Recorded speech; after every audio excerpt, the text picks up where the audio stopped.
جو نواز شریف کا بھی ہیرو تھا، جو شہباز شریف کا بھی ہیرو تھا،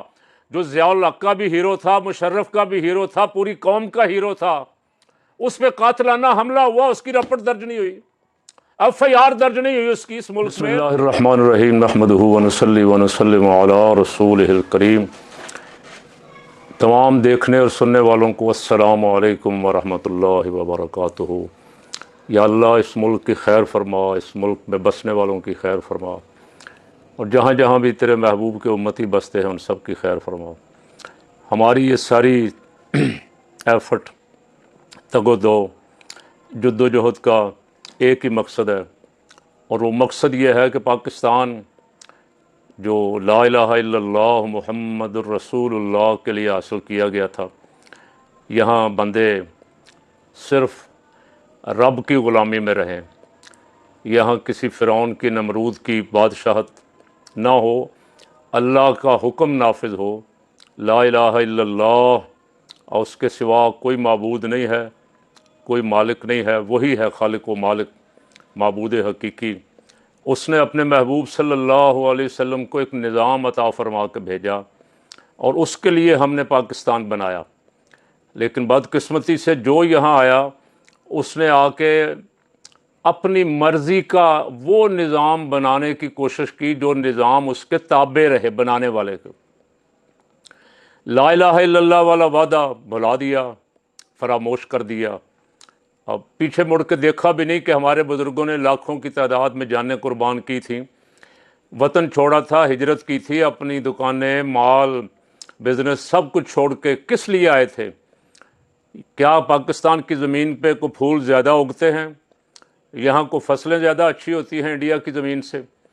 اور زمین تو دونوں ملکوں کی ساتھ ساتھ ملی ہوئی ہے، سینکڑوں میل کا بارڈر ہے، ادھر بھی وہی ہے ادھر بھی وہی۔ صرف اس لیے آئے تھے کہ یہاں لا الہ الا اللہ کی حکمرانی ہوگی۔ لیکن بدقسمتی سے جب سے ہم نے ہوش سنبھالا، ایوب خان، بھٹو، ضیاء الحق، اس کے بعد بے نظیر نواز شریف، اور جو بھی آیا پھر مشرف، اس نے اپنا نظام، نیا نظام بنا کے ملک پہ لاگو کرنے کی کوشش کی، جد و جہد کی۔ اس کا نتیجہ میرے اور آپ کے سامنے ہے۔ یہ ملک کہاں سے کہاں چلا گیا۔ کبھی یہ جتنے عرب ممالک ہیں، ہمارے وزیر اعظم سے، ہمارے صدر سے یا آرمی چیف سے ہاتھ ملا کے فخر محسوس کرتے تھے کہ یہ پاکستان اسلامی دنیا کا سربراہ ملک ہے۔ پھر ایسا وقت آیا کہ اللہ نے اسے ایٹمی پاور بنا دیا، اور ایٹمی پاور ہونے کی وجہ سے چونکہ یہ سب مسلمان ملکوں کا محافظ تھا، حتیٰ کہ حرم کعبہ کا بھی محافظ تھا، حرم نبوی کا بھی، قربانیاں دینے والے، نام پاک پہ جانیں قربان کرنے والے فوجی اور سپاہی یہاں موجود تھے۔ تو ہمارا وقار، ہماری عزت، ہمارا نام سر بلند تھا، ہمیں مل کے خوشی محسوس کرتے تھے، لوگ فخر کرتے تھے۔ لیکن پھر ہمارے حکمرانوں کی بدعمالیوں، بد کرداریوں کی وجہ سے ایسا وقت آیا کہ ہم نے یہاں جو آئین بنایا خود، اور وہ آئین بنانے والے پاکستان کے وفادار تھے، مخلص تھے، انہوں نے بیرون ملک جائیدادیں نہیں بنائیں، انہوں نے بیرون ملک اپنا پیسہ پاکستان سے لوٹ کے، چوری کر کے اربوں کھربوں روپیہ باہر نہیں رکھا۔ یہاں کسی کی 10 مرلے جگہ تھی، کسی کا کرائے کا مکان تھا، کوئی گیا تو خالی ہاتھ، اس کے بینک میں 1 روپیہ بھی نہیں تھا۔ وہ لوگ تھے جنہوں نے آئین بنایا، 73 کا آئین، اور اس میں سب سے اہم چیز جو لکھی گئی کہ یہ آئین جو ہے یہ قرآن و سنت کے تابع ہوگا۔ اس میں آئین میں تبدیلیاں تو ہوتی رہیں گی، لیکن کوئی چیز قرآن و سنت کے خلاف نہیں بن سکے گی، یہ سارا کچھ طے ہو گیا۔ لیکن یہاں جو آتا ہے وہ چاہتا ہے کہ پاور میرے ہاتھ میں ہو، اختیار میرا ہو، مجھے روکنے والی کوئی اسمبلی بھی نہ رہے، مجھے روکنے والا کوئی سینٹ کا سسٹم اور نظام بھی نہ رہے، مجھے روکنے والی کوئی ہائی کورٹ نہ رہے، مجھے روکنے والی کوئی سپریم کورٹ نہ رہے، اور میرا ہی آرڈر چلے بس، میرا آرڈر جو ہے وہی آئین ہو، وہی قانون ہو، وہی انصاف ہو۔ تو اس کے لیے کوشش ہو رہی ہے، ہوتی رہتی ہے۔ ہر دور میں آئین میں وہ آئین جو ہمارے بزرگوں نے بنایا تھا، جس میں بہت بڑا ہاتھ تھا حضرت مولانا شاہ احمد نورانی رحمۃ اللہ علیہ، مولانا مفتی محمود، پروفیسر غفور احمد صاحب کا، اور ان کے ساتھ بھی باقی سیاسی جماعتوں کے جو افراد تھے، پاکستان سے مخلص تھے، وفادار تھے۔ اب ہمارے موجودہ حکمرانوں کو جو بونے ہیں چھوٹے چھوٹے، ان کی ہرس پہاڑوں سے بھی بلند و بالا ہے، ہوس نہ ختم ہونے میں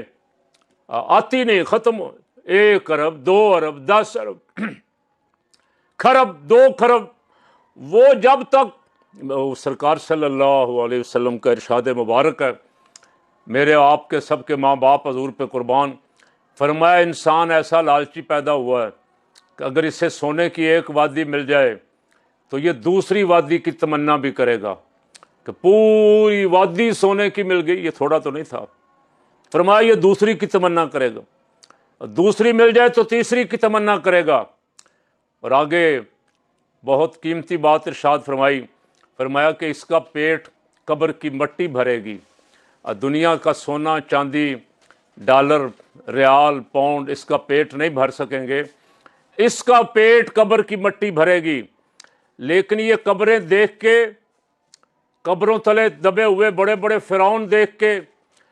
قبروں میں دفن بڑے بڑے عامر دیکھ کے، قبروں میں دبے ہوئے بڑے بڑے ڈکٹیٹر دیکھ کے بھی کوئی خوف خدا ان کو نہیں آتا۔ قبرستان جانا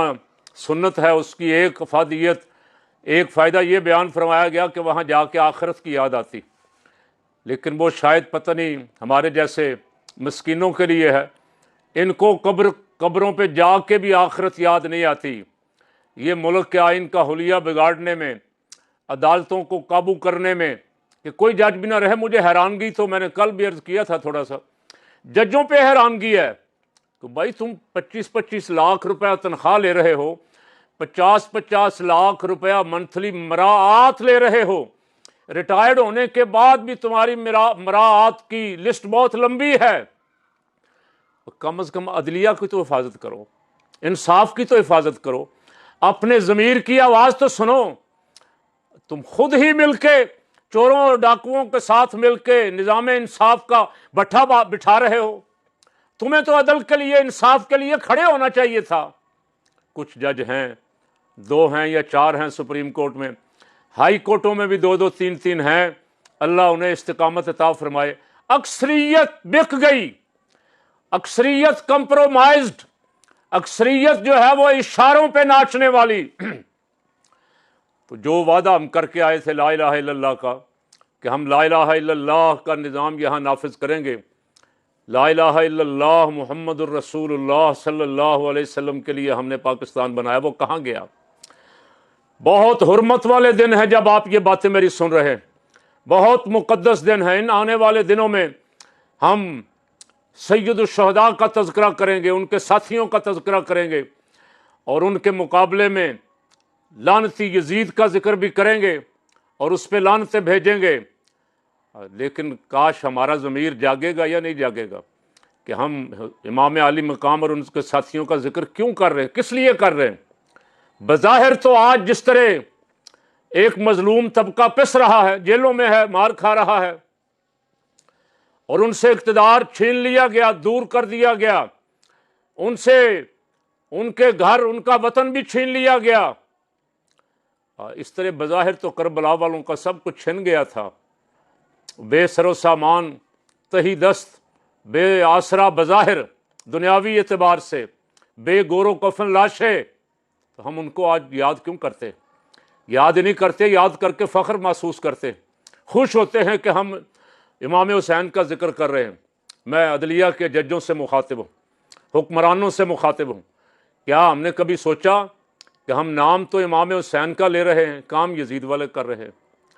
ہم مظلوموں کو انصاف دینے کے لیے تیار نہیں ہیں۔ ہماری وجہ سے ابھی افتخار جٹ نامی ایک شخص جو جیل میں تھا، کہا گیا ضمانت ہوئی، کہا گیا پیش کرو، جج صاحب نے کہا پیش کرو، کہا گیا وہ سخت بیمار ہے، ہارٹ کا مریض ہے، جج صاحب نے کہا جس حالت میں بھی ہے میری عدالت میں پیش کرو، حالانکہ جج کو پتا تھا کہ اس پہ جھوٹا کیس بنا ہوا، 2 سال ہو گیا وہ عدالت کے اندر تھا، ضمانت ہوئی، کہا جیسے بھی ہے پیش کرو، پیش کیا گیا بیمار آدمی کو، وہ اپنے سفر کتاب نہ لا کے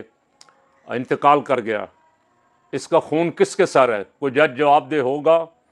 کوئی لانے والے پولیس والے، کوئی میڈیکل بورڈ کوئی جواب دہ ہوگا اس کی موت کا؟ نہیں، یہاں جواب دہ کوئی اس لیے نہیں ہے کہ ڈنڈے والے مرضی چلا رہے ہیں، مرضی کروا رہے ہیں، عدلیہ کو بھی اپنی مرضی سے چلا۔ یہاں تو آپ اور میں کیا چیز ہے، یہاں پاکستان کے مقبول ترین آدمی کا، جسے ایک دور میں جو نواز شریف کا بھی ہیرو تھا، جو شہباز شریف کا بھی ہیرو تھا، جو ضیاء الحق کا بھی ہیرو تھا، مشرف کا بھی ہیرو تھا، پوری قوم کا ہیرو تھا، اس پہ قاتلانہ حملہ ہوا، اس کی رپٹ درج نہیں ہوئی، ایف آئی آر درج نہیں ہوئی اس کی اس ملک میں۔ جو لوگ نظام انصاف کے پہ بیٹھے ہوئے ہیں، جو ذمہ دار ہیں، انہیں ڈوب مرنا چاہیے تھا۔ وزیر اعلیٰ اس کی اپنی پارٹی کا تھا، ایف آئی آر درج نہیں ہو سکی۔ تو اب میرا آخری سوال آپ سے یہ ہے، آپ اگر چاہیں تو ضرور کومنٹس کریں اس پہ کہ ہمارا نظام انصاف حسینی ہے یا یزیدی ہے؟ ہم امام علی مقام کے ساتھ کھڑے ہیں یا یزید کے ساتھ کھڑے ہیں، یہ فیصلہ آپ فرمائیں گے۔ لیکن فقیر کی آخری ریکویسٹ یہ ہے کہ دعا کریں اللہ ہمیں امام حسین رضی اللہ تعالیٰ عنہ کے ساتھ اور ان کے اصولوں کے ساتھ کھڑا ہونے کی توفیق عطا فرمائے۔